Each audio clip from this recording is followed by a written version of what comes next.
Explainer. Today, we're stepping right into the shadows to explore a very dark, deeply mysterious chapter of magical lore. Now, we all know the name of the Dark Lord, right? We know exactly how terrifying he was. But to truly understand his reign, we have to understand the terrible, unthinkable lengths he went to just to ensure it would never end. So today, we're diving deep into the dark history of Voldemort's Horcruxes. Picture this for a second. A young Tom Riddle standing completely alone in a dark Hogwarts corridor late at night. Moonlight is streaming through those tall stained glass windows. His face is totally calm, but you can tell he's calculating his every move. Tom Riddle's powerful that single obsession, the absolute refusal to die, it's what drove absolutely everything that followed. So before we get too deep, the crucial point here is understanding what exactly a Horcrux is. Basically, it's the darkest of magical objects, specifically created to house a fragmented piece of a wizard's soul. Now, history actually tells us that an ancient dark wizard named Herpo the Foul was the first to create one. But here is the truly terrifying distinction. Herpo only ever made one. Lord Voldemort, driven by this unparalleled arrogance and just a profound fear of his own mortality, took this dark magic to the absolute extreme by creating 7. 7! It's unheard of! Okay, let's look at our roadmap for today. We'll break this journey down into 5 parts. The Dark Desire, early victims involving the diary and the ring, his greed for the Founder's relics, the unintended mistake, and finally, Nagini and the Fall. All right, Section 1, the Dark Desire. Splitting the soul 7 times. So here's the terrifying lineup of these 7 pieces of soul we'll be examining today. We've got Tom Riddle's diary, the Gaunt family ring, Slytherin's locket, Hufflepuff's cup, Ravenclaw's diadem, Harry Potter himself, and the snake, Nagini. Each of these represents a distinct murder, right? A distinct moment of absolute cruelty, and a step further and further away from humanity. Let's look at how this horrific collection actually began. Section 2, Early Victims, the Diary and the Ring. We're heading back to his teenage years in 1943. Let's trace the tragic steps of his very first victim. It's June 1943. A student named Olive Hornby is cruelly mocking a girl named Myrtle about her glasses. Crying, Myrtle hides in a bathroom stall. Now, shortly after, a boy enters that bathroom and begins speaking Parseltongue to open the Chamber of Secrets because the entrance was right behind the sinks. As the basilisk emerges, Myrtle hears a boy's voice. Thinking it's just someone else coming to tease her, she opens the stall door to tell him to go away. She looks directly into the basilisk's eyes and dies instantly.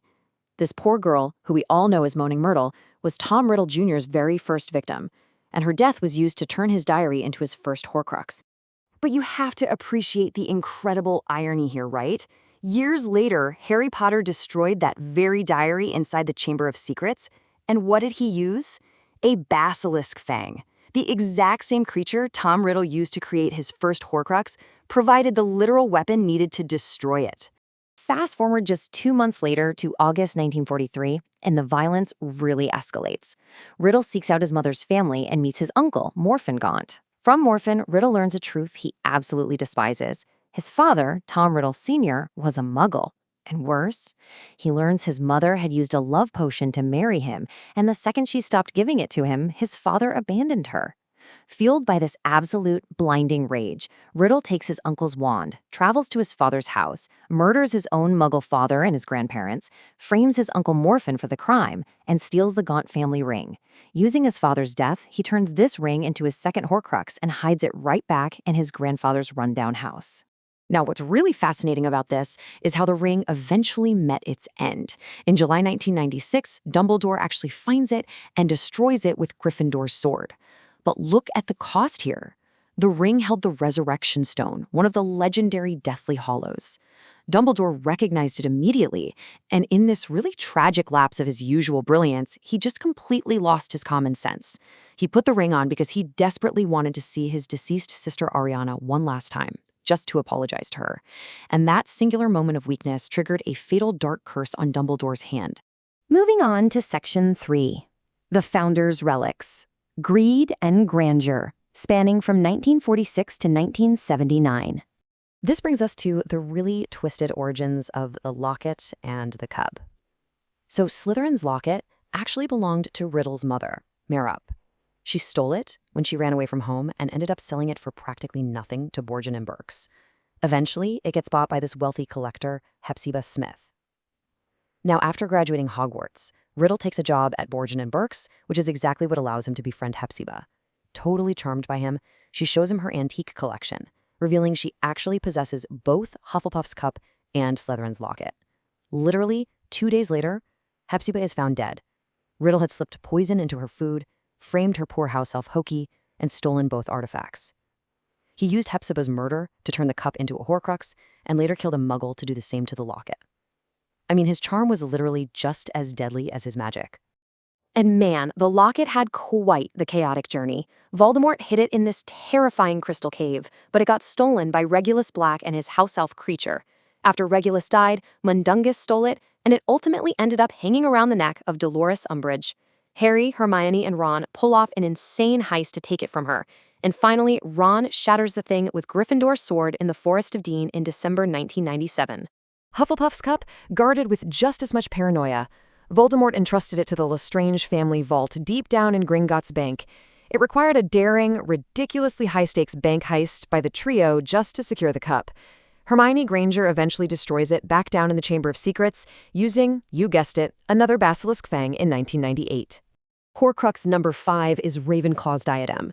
Riddle tracks down the Grey Lady, the ghost of Rowena Ravenclaw's daughter, and manipulates her into revealing where she hid it centuries ago. He travels all the way to the forests of Albania, murders a local farmer to tear his soul once again, and claims the diadem. But here is where his massive ego trips him up. He hides it in the Room of Requirement at Hogwarts, genuinely believing he was the only person ever clever enough to discover the room's secrets. And that arrogance led directly to its end in May 1998, when Crabbe unleashes a deadly, uncontrollable dark curse called Fiend Fire inside the room. That incredibly dark fire just destroyed the diadem completely. Section 4, The Unintended Mistake. Godric's Hollow, 1981. And this brilliantly illustrates the ultimate turning point of the entire war. On one hand, we see Voldemort's intentional methodology, right? Super calculated murders, hiding ancient artifacts. But on the other hand, we have Harry Potter, a pseudo-Horcrux. Voldemort goes to Godric's Hollow to eliminate what he thinks is a threat. He murders James and Lily, but because of Lily's sacrificial protection, the killing curse backfires. Voldemort loses his physical body, and without him even intending to, a piece of his already heavily fractured soul splinters off and latches onto the only living thing in the room, baby Harry. It really highlights a deeply human flaw driving all this dark magic. His desperate, blinding fear of death made him careless. Decades later, during the Battle of Hogwarts, Voldemort would unknowingly destroy this very piece of his own soul when he tried to kill Harry in the forest. Which brings us to Section 5, Nagini and the Fall, the final soul piece. So Voldemort basically existing without a body is just wandering the Albanian forests until he meets the snake Nagini. In 1994, a Ministry of Magic witch named Bertha Jorkins happens to be on holiday in Albania. She recognizes Peter Pettigrew, Wormtail, who everyone thought was dead for years. Wormtail captures her and brings her straight to Voldemort. From Bertha, Voldemort extracts vital secrets about the upcoming Triwizard Tournament, information he would use to trap Harry. After getting exactly what he needs, he murders Bertha and uses her death to bind his final piece of soul to Nagini. Now, let's move to this timeline and see how this all builds up. Notice how incredibly quickly decades of dark magic just unravels. Dumbledore destroys the ring in July 1996. Ron shatters the locket in December 1997. And then May 1998 hits. In a matter of days during the Battle of Hogwarts, Hermione destroys the cup, Crabbe's Fiend Fire burns the diadem, Voldemort accidentally destroys the soul piece inside Harry, and finally Neville Longbottom uses Gryffindor's sword to kill Nagini. It all falls apart in less than 2 years. Looking at the complete picture here, 7 items, a trail of innocent victims ranging all the way from a young schoolgirl hiding in a bathroom to a ministry employee on holiday, and an array of destroyers from Harry Potter to Voldemort himself. What took him over 50 years of manipulation, murder, and dark magic to construct was completely dismantled by a group of dedicated individuals willing to fight back. Once Neville took out Nagini, Voldemort was completely mortal again, leading directly to his final defeat. Which leaves us with this really provocative question. Voldemort tore his soul into 8 pieces, causing immeasurable suffering, all because he was terrified of the end. But in anchoring himself to these objects, did he ironically ensure his own destruction? Did this dark desire to escape death ultimately make Voldemort the weakest of all? Think about that for a second, how an obsessive fear of mortality can strip away your humanity until there's literally nothing left.